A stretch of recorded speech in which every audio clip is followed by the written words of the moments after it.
Praise the Lord. கர்த்தருக்கு ஸ்தோத்திரம். ஊழியம் செய்ய வேண்டும். யாருக்கு ஊழியம் செய்யணும்? கர்த்தருக்கு ஊழியம் செய்யணுங்க. வசனம் என்ன சொல்லுதுன்னா, இதோ வேலைக்காரின் கண்கள் தன் எஜமான்கள் கை நோக்கியிருக்குமா போலும், வேலைக்காரியின் கண்கள் தன் எஜமாட்டின் கை நோக்கியிருக்குமா போலும், எங்கள் தேவனாய கர்த்தர் எங்களை இரக்கம் செய்யும் கண்கள் அவரையே நோக்கி காத்திருக்கிறது. கர்த்தர் நம்முடைய எஜமான். நமக்கு ஒரு வேலை கொடுத்துருக்காரு, ஒரு ஊழியம் கொடுத்துருக்காரு. என்னது? கர்த்தருக்கென்று வழியை ஆயத்தப்படுத்தணும், அவர் வருகின்ற ஆத்துமாக்களை ஆதாயப்படுத்தணும்.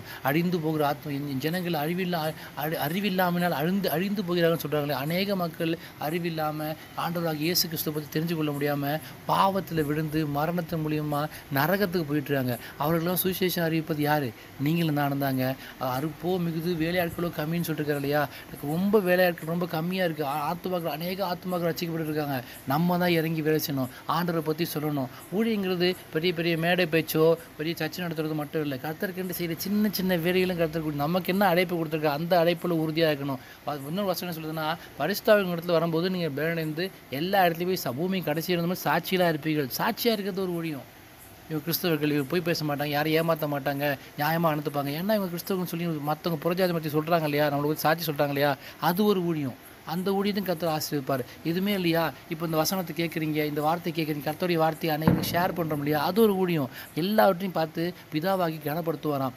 ஒருவன் எனக்கு ஊழியம் செய்தால் பிதாவாகிய தேவன் கனப்படுத்துவாராம். நமக்கு இங்கே மனுஷங்க என்ன நம்ம கனப்படுத்துகிறோம்? கர்த்தர் நிறைய பேர் யோசிப்பாங்க, நானும் ட்ராக்ஸ் கொடுக்குறேன், அநேக மக்களுக்காக ஜோம் பண்ணுறேன், போய் ஆஸ்பத்திரி ஊழியம் பண்ணுறேன், நான் அநேக மக்களுக்காக திறப்பின் வாசலும் ஜெபிக்கிறேன், ஆனால் எனக்கு எந்த பிரயோஜனமே இல்லையே, எனக்கு இன்னும் கஷ்டமாகவே இருக்குது, யாரும் என்ன மதிக்க மாட்டாங்களே அப்படின்னு சொல்லி கவலைப்படாதீங்க. யாரை மதித்தாலும் மதிக்காட்டியும் கர்த்தருடைய நாமத்தை சொல்லும்போது, அவர் ஊழியத்தை செய்யும்போது உங்களுக்கு எதிர்ப்புகள் வந்தால் கவலைப்படாதீங்க. நீங்கள் கரெக்டான பாதையில் போயிட்டுருக்கீங்கன்னு அர்த்தம்.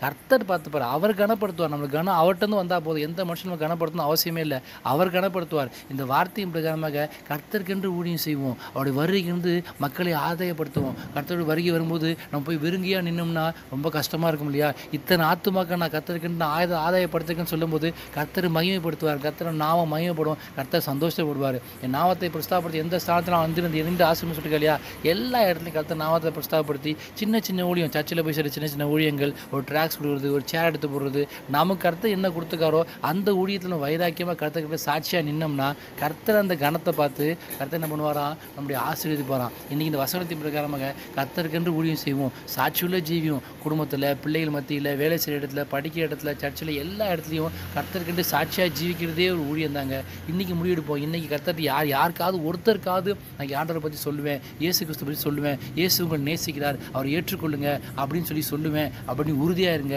கர்த்தர் அதுக்குள்ள வாசலை திறந்து கொடுப்பார். இந்த வசனத்தின் பிரகாரமாக ஒருவன் எனக்கு ஊழியம் செய்தால் பிதாகிய தேவன் கனப்படுத்த வார்த்தையும் ஒரு வசனத்தின் பிரகாரமாக இன்னைக்கு முடிவெடுத்து கர்த்தருக்கென்று ஊழியம் செய்வோம். சின்ன ஊழியமோ பெரிய ஊழியமோ கர்த்தருக்கென்று ஊழியம் செய்வோம். பிதாவை எடுத்து கனத்தை பெற்றுக்கொண்டு ஆசீர்வதிக்கப்படுவோம். ஆமென். God bless you.